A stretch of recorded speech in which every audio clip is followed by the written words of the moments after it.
In the big professional races which we watch on TV, the early break is generally caught before the finish line. However, in British races, it's that early breakaway which more often than not is fighting it out for victory.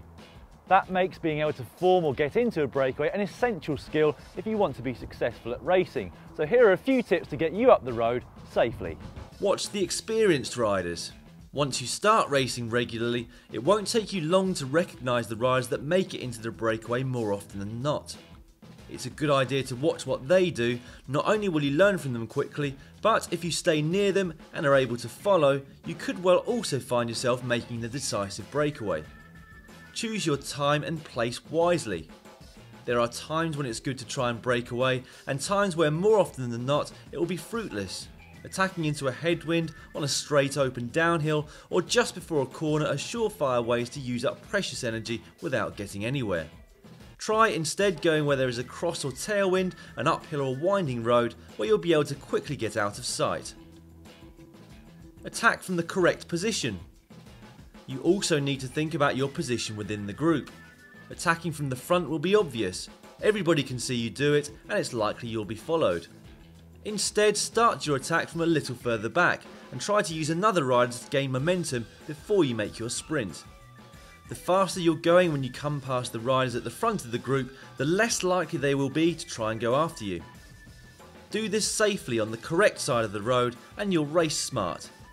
The initial surge should be the hardest. The idea of a breakaway is to put a gap between yourselves and those that you've left behind.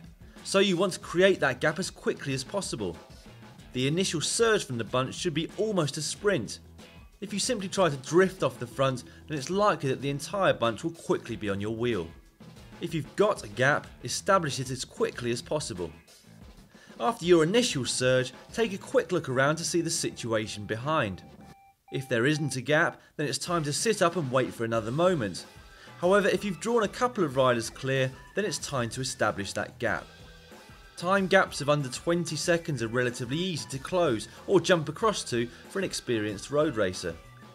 However, once it gets over that, people will have second thoughts before trying to jump across on their own.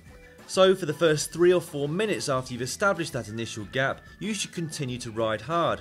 If or when that gap creeps upward of 1 minute, then you can start to settle into a rhythm. If the breakaway begins to fragment, then some cat and mouse tactics are acceptable. However, don't obstruct, keep it safe and race smart. It's hard to ride away from a bunch on your own, so if you've drawn a small group clear, encourage them to all take turns to help establish the break. This can take the form of a single or double pace line, each rider doing their stint on the front before dropping back in the wheels to recover. Sharing the workload in this way will mean that you go faster and that the gap will increase quicker. Making an attack and being in a break is one of the most exciting aspects of bike racing.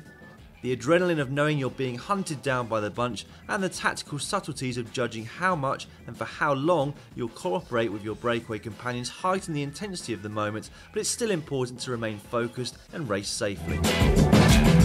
Aside from the obvious, and by that I mean riding hard on the front in the wind, there are many ways to bring back a breakaway. Essentially, it's harnessing the power and strength of a number of riders, whether it be a group of individuals, teams, or several teams.